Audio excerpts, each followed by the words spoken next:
तर येत्या 8 डिसेंबरपासून महाराष्ट्र सरकारचं हिवाळी अधिवेशनही सुरू होत आहे। या हिवाळी अधिवेशनासाठी उपराजधानी नागपुरामध्ये तयारी सुरू झाली आहे।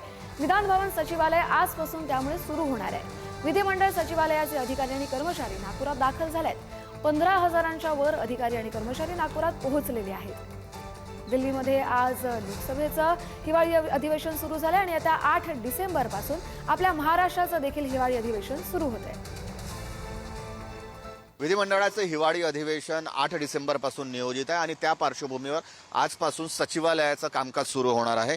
विधिमंडळाच्या या हिवाळी अधिवेशनाची 8 तारीख नियोजित करण्यात आलेली आहे आणि त्यानुसार जे आहे ते कर्मचारी आणि अधिकारी जे आहेत मुंबईहून नागपुरात गेल्याच आठवड्यात पोहोचलेले आहेत।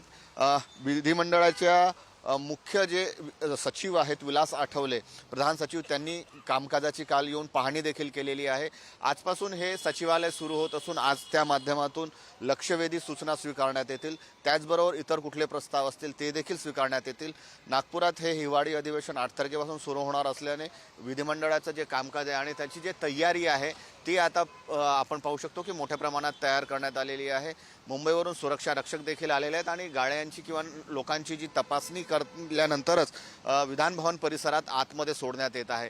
एकूणच पाहता विधान भवनाचा जो संपूर्ण परिसर आहे, संपूर्ण वॉल जी आहे ती टिनाच्या पत्र्यांनी झाकून ठेवलेली आहे आणि त्यानंतर जे आहे ते आतमधलंही कामकाज जे आहे ते सुरू आहे। विशेष म्हणजे 16 मंत्र्यांसाठी दालनही तयार करण्यात येत आहे आणि हे दालन लवकरात लवकर तयार करण्याचं जे आव्हान आहे किंवा ते आहे ते जे सार्वजनिक बांधकाम विभागापुढे असणार आहे। एकूणच पाहता हिवाळी अधिवेशनासाठी आता जी तयारी आहे ती मोठ्या जोमात सुरू असल्याचं दिसून येत आहे आणि त्याच अनुषंगाने आजपासून विधिमंडळाचं सचिवालयाचं कामकाज सुरू होत आहे।